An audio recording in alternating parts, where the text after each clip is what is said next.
দেখুন, সরকারি জমিতে যদি কোনো প্রপার্টি বানানো থাকে, সেটা বাড়িঘর হোক, দোকানপাট হোক, যাই হোক না কেন, আমার 50 বছর বা 20 বছর বা তারও বেশি অভিজ্ঞতা সেখানে থাকুক না কেন, সরকার যদি সেই জমি ফেরত চায়, সেই প্রপার্টি যদি ফেরত চায়, মানে সেখানে যদি নিজের কাজকর্ম করতে চাই, তাহলে সেই প্রপার্টি আমি ফেরত দিতে বাধ্য। নমস্কার বন্ধুরা, তোমরা প্রত্যেকেই দেখেছো বিগত কয়েকদিনে নতুন সরকার আসার পরে এই আমাদের পশ্চিমবাংলাতে প্রচুর রেলওয়ে স্টেশনে প্রচুর পরিমাণে উচ্ছেদ অভিযান চলছে। শিয়ালদাহ, হাওড়া তার মধ্যে অন্যতম। এছাড়া আরও প্রচুর রয়েছে, হাবড়া, আরও কি একটা সোনারপুর, রানাঘাট, এই সমস্ত বড় বড় বিশেষ করে যে সমস্ত স্টেশন আছে, সেই সমস্ত স্টেশনে যে সমস্ত দোকানদার রেজিস্টার্ড নয়, মানে পারমিশন নিয়ে দোকান দেওয়া নয়, তাদের প্রত্যেকের দোকান উচ্ছেদ চলছে। তো এখানে যা একটা হাহাকার চারিদিকে শুরু হয়ে গেছে, হাহাকার রব শুরু হয়ে গেছে, হওয়াটা স্বাভাবিক। কারণ অনেকে রুজি রুটি সেখানেই রয়েছে, অনেক বছর ধরে অনেকে রয়েছে, কেউ নতুন এসেছে। তো একটা হাহাকার তো সেখানে হওয়ারই কথা, কারণ অনেকের পুরো ফ্যামিলি চলে, এমনকি অনেকে নিজের ফ্যামিলি চালানোর পরে আরেকজনের ফ্যামিলিও সেখান থেকেই চালায়। তো এই জন্য একটা চারিদিকে তীব্র একটা প্রতিরোধ সৃষ্টি হয়ে গেছে চারিদিকে। তো অনেকে এই জিনিসটার সাপোর্টও করছে, অনেকে এই জিনিসটার প্রতিরোধও গড়ে তুলছে। তো আমি এখানে কিছু কথা বলতে চাই। দেখুন, রেলওয়ের যে প্রপার্টি, শুধুমাত্র রেলওয়ের প্রপার্টি নয়, বিভিন্ন সরকারি প্রপার্টি, যে সমস্ত সরকারি জমি আছে, সেই সমস্ত স্থানে যদি আমরা দোকান, বাড়িঘর এই সমস্ত করে রাখি, যেমন রাস্তার দুধারে যে পিডব্লিউ থাকে, সেখানে অনেকে বাড়িঘর বানায়, দোকান বানায়। তো এই সমস্ত স্থান যদি সরকার চায়, তো সরকার কিন্তু তুড়ি মেরে নিতে পারে। আর সরকার যদি না চায়, তাহলে সরকার নেবে না। এবার ব্যাপার হচ্ছে যে আমাদের সেখানে কী করণীয়, আমাদের সেখানে কী কর্তব্য। দেখুন, অনেকে আছে যে সেই স্থানে বংশ পরম্পরায় বসবাস করে আসছে, বংশ পরম্পরায় দোকান দিয়ে আসছে, কিন্তু আজ নতুন চিন্তাধারা সরকার আসাতে সেখানে এলাকাগুলিতে নতুন কোনো উন্নয়নমূলক কাজ করার জন্য এখন সরকারের সেই জমিগুলি ফেরত চায়। তো এখানে প্রত্যেকে প্রতিরোধ গড়ে তুলছে। আমরা বংশ পরম্পরায় এখানে বসবাস করে আসছি, বংশ পরম্পরায় দোকান দিয়ে আসছি, তাহলে আমাদের দোকান বাড়িগুলোকে কেন এভাবে হাঁটিয়ে দেওয়া হবে, কেন এগুলোকে সরিয়ে দেওয়া হবে। তো বিরত আসা স্বাভাবিক, কারণ অনেক বছর ধরে সেখানে তারা দোকানপাট দিয়ে আসছে। কিন্তু এখানে একটা কথা, যে এত বছর ধরে সেখানে দোকানপাট দিয়ে আসার পরেও তাদের মাথায় কি কখনো এই বুদ্ধিটা খেলেনি যে আমি যেখানে রয়েছি সেটা সরকারি প্রপার্টি, সরকারের জিনিস, আজ না হোক কাল সরকার এই জমিটা আমার কাছ থেকে নেবেই। আজ না হোক কাল সরকারের কাছ থেকে যদি পারমিশন না নেওয়া থাকে, তাহলে আজ না হোক কাল আমাকে এটা সরকারকে ফেরত দিতেই হবে। আজ কি হয়, ভাই ভাই অশান্তি বাদে অ্যাকচুয়াল জায়গা এক ভাইয়ের জায়গা আরেক ভাই ছাড়ে না।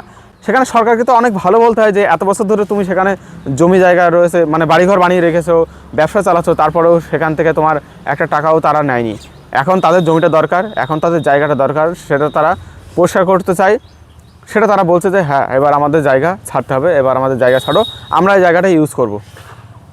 তো এখানে দাঙ্গা হাঙ্গামা করার মতন কোনো পরিস্থিতি বা পরিবেশ আমি দেখছি না। আমাদের নিজস্ব দোকানও রয়েছে পিডব্লিউডির উপরে, এবং যা একদম সরাসরি বলে দিচ্ছি, যেটা মুর্শিদাবাদের জঙ্গিপুর থেকে বসিরহাট পর্যন্ত যাবে, 312 নম্বর জাতীয় সড়ক হবে সম্ভবত। তো যে স্থানের উপর দিয়ে যাবে সেই স্থানে আমাদের দোকান রয়েছে। তো আমার বাবার দোকান, আমার বাবা ছোট থেকে ওই দোকানেই কাজকর্ম করে আমাদেরকে বড় করে তুলেছে। কিন্তু এখন সেন্টিমেন্টাল হয়ে কোনো লাভ নেই, কারণ যদি এই রাস্তা হয়, যদি বলতে কি, এখন তো প্রথম শুনেছিলাম যে হবে কি হবে না, প্রচুর দোকানপাট ভাঙা পড়ছে, তো এর ফলে একটা বিরোধিতার সৃষ্টি হচ্ছে। কিন্তু এখন তো রাজ্যে ডবল ইঞ্জিন সরকার, তো বলাই যায় যে অনেকটা হবেই, ঠিক আছে, আজ না কাল হবেই। এই 5 বছরের মধ্যে, 5 বছর পরে কী হবে সেটা পরের কথা, কিন্তু 5 বছরের মধ্যে যদি শুরু করে, তাহলে এই রাস্তা হবেই, এটা গ্যারান্টি। তো এবার আমাদের তো দিতে বাধ্য হতেই হবে, কারণ সরকারি প্রপার্টি পরে রয়েছে। এতদিন ধরে সরকার কোনো বাধা প্রদান করেনি, কিন্তু এবার যদি আমি বাধা প্রদান করতে চাই, তার যার জমির পরে রয়েছি তাকেই যদি বাধা প্রদান করতে চাই যে আমি তোমার জমি ফেরত দেবো না, তো এটা একটা বোকামো ছাড়া আর কিছুই না। বাদবাকি তোমাদের মতামত অবশ্যই কমেন্ট বক্সে লিখে জানাবে। হ্যাঁ, যারা এতদিন ধরে দোকানপাট দিয়ে রয়েছে, তাদের অবশ্যই আগের থেকে বোঝা উচিত ছিল যে এটা সরকারি প্রপার্টি, সরকার আজ না কাল এটা ফেরত নিতে চাইবে, তো আমাদেরকে সে ব্যবস্থা করে রাখতে হবে। বাদবাকি রেলওয়ে একটু এখানে সহানুভূতি দেখাতে পারে।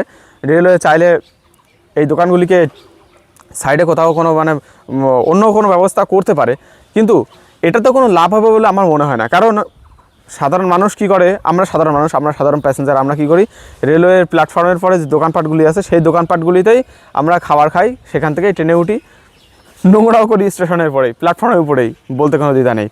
তো আমি কি চাইবো যে ওই প্ল্যাটফর্ম ছেড়ে বাইরে কোনো দোকান রয়েছে সেখান থেকে গিয়ে খাবার খেয়ে এসে আবার প্ল্যাটফর্মে ঢুকবো? এটা তো আমি চাইবো না। বারবার ওই ট্রেনে ওঠার জন্য আমি প্ল্যাটফর্মে এসেছি, আবার এখান থেকে ওই কে যাবে খাবার কিনতে? তো তাতেও কোনো লাভ হবে বলে আমার মনে হয় না। যে যারা যে পুনর্বাসন চাচ্ছে যে এখান থেকে আমাদের তুলে দেওয়ার আগে আমাদের পুনর্বাসনের ব্যবস্থা করা হোক, তো এই পুনর্বাসনেও কোনো ব্যবস্থা হবে বলে, মানে ভালো ব্যবস্থা হবে বলে মনে হয় না। তো এক্ষেত্রে বাদবাকি তোমাদের কি অভিমত, তোমরা অবশ্যই কমেন্ট বক্সে লিখে জানাতে পারো। আর আগামীতে বিভিন্ন ট্রাভেল ভিডিও তো আসবেই এই চ্যানেলে। আমি আমার যে মেন চ্যানেল, সেই চ্যানেলে আমি একটা ভিডিও প্রকাশ করেছিলাম, তো সেখানে আমি বলেছিলাম যে আমি ট্রাভেল করা ছেড়ে দেবো, কারণ ট্রাভেল করে আমার কোনো লাভ হচ্ছে না। তো কিন্তু অবশ্যই ডিসিশন নিচ্ছি, না, ট্রাভেল করা আমি ছাড়বো না। কারণ ট্রাভেল করলে অনেক এক্সপিরিয়েন্স হয়, সেই এক্সপিরিয়েন্সগুলো অর্জন করার জন্য, সেই এক্সপিরিয়েন্সগুলো ধরে রাখার জন্য অন্তত পক্ষে আমি ট্রাভেল করব। বাদবাকি তোমাদের অভিমত, তোমাদের মতামত তোমরা কমেন্ট বক্সে লিখে জানাতে পারো। আর এটাও জানাতে পারো রেলওয়ের কি বিকল্প ব্যবস্থা নেওয়া উচিত এদের জন্য, নাকি যারা দোকানপাটগুলো মানে এতদিন ধরে দখল করে রেখেছিল রেলের জায়গার উপরে, দোকান দিয়ে এসেছিলো এতদিন ধরে, তাদেরই এতদিন কোনো ব্যবস্থা করেনি, তার ফলে তাদের এই সমস্ত সব ছেড়ে দেওয়া উচিত। তোমরা অবশ্যই মতামত তোমাদের কমেন্ট বক্সে লিখে জানাতে পারো। ধন্যবাদ সবাইকে।